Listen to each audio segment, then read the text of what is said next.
afraid wasn't expecting guests.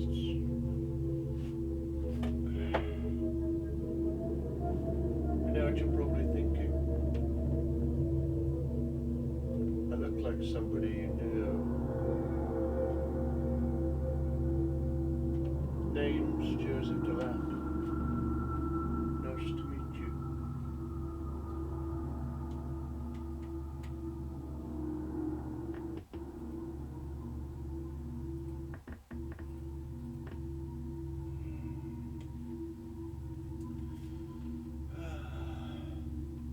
Bet you thought I'd be working on a masterpiece. Well, you'd be right. 'Cause I normally am. I'm a genius. Genius.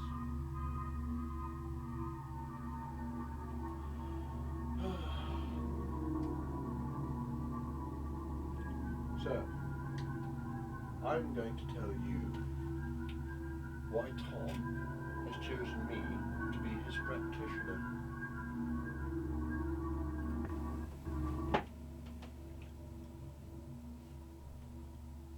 I'll start by explaining a bit about myself. As you know, I am Joseph DeLappe. You can call me Joseph DeLappe if you like. Not Jimmy, not Savile, but Joseph. I have a tendency to play games on the computer, I mean, on the massive sphere that is the internet. Could call me a big kid. Tom couldn't be here sadly today as he's writing an essay. Ironic. Quite the student. So he asked me to come in, seeing as he's focusing on me, Joseph DeLappe. I'm going to tell you why Tom has chosen me as his practitioner to focus on. Because clearly you all need to know, clearly you want to know. Isn't that right, Ian? They all need to know. Just so you're aware, myself and Ian go way back, don't we, Ian? Ian's a big fan of my work. Well, we've established that my name is Joseph DeLappe, not Jimmy Savile. So maybe I'll start by showing you my website.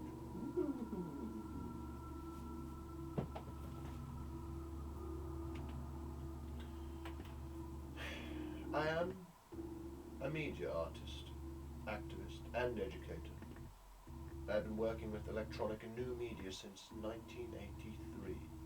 Projects in online gaming, performance, installation, and sculpture have been shown throughout the United States and abroad of my work. A pioneer of gaming performance, perhaps. Much of my work over the past decade has been involved in taking creative agency in online shooting games and virtual communities. The work engage politics, war, work, play, protest, and human-machine relations with the intervention and intention to critically and conceptually engage while connecting with everyday, to reify the ordinary into extraordinary, to intervene in social and political realities, both real and viral. I am professor of the Department of Art at the University of Nevada, where I direct the digital media program, working with electronic and new media since 1983. My work in online game performance and electromechanical installation have been shown throughout the United States and abroad, including exhibition performances in Australia, the United Kingdom, China, Germany, Spain, Belgium, the Netherlands, and Canada. Need I continue?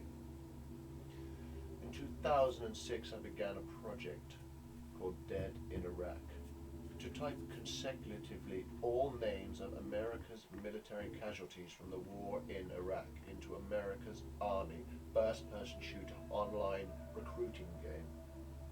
I also directed the IraqMemorial.org project on ongoing web-based exhibition and open call of proposed memorials to the many thousands of civilian casualties from the war in Iraq.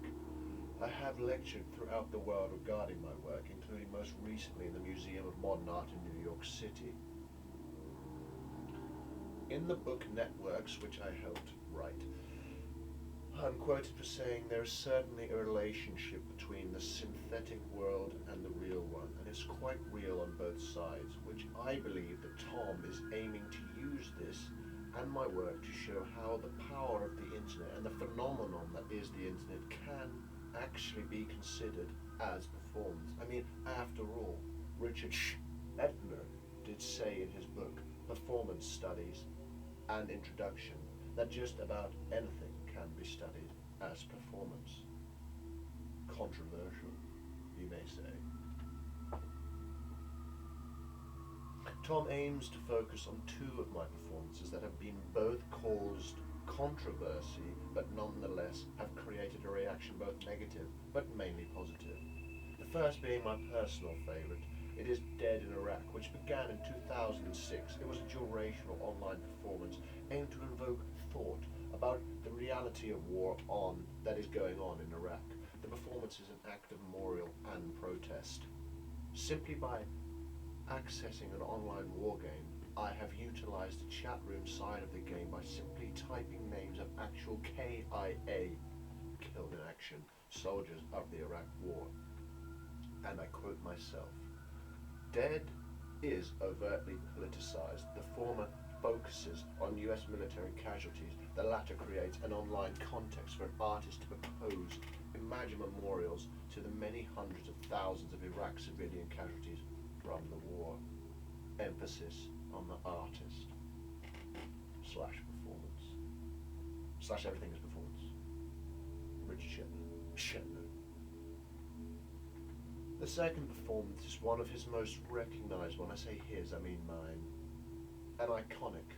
It is the Gandhi March Across the Second Life, reenacting Gandhi's Salt Lake Walk for Peace.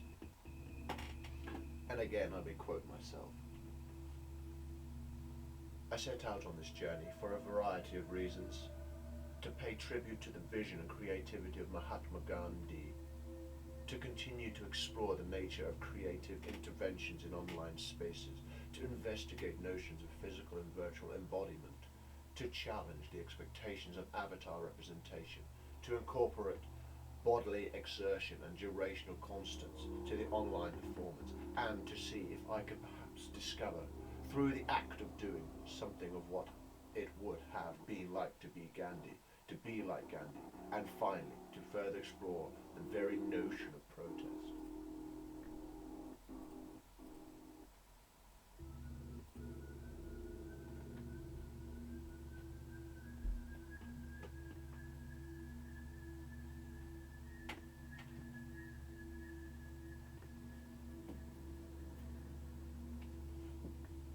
Boom. I'm back.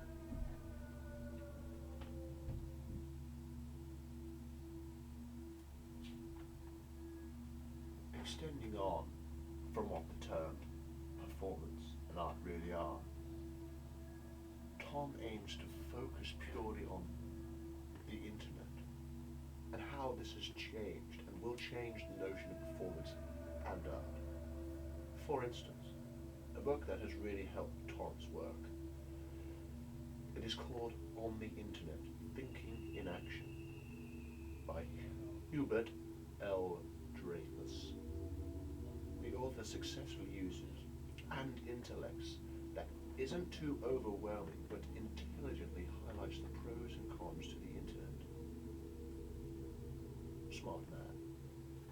As my discussion aims to show how the internet, Tom's, aims to show how the internet is an ever-growing library of anything from information, videos, pictures, stories, material, objects, games, adult stuff, entertainment, banking, shopping, etc. on the internet is a good solid outline of what is available at the click of a finger, which really creates the link between myself and how my performances are using the internet to outline just how much is available, and more importantly, how little people actually know.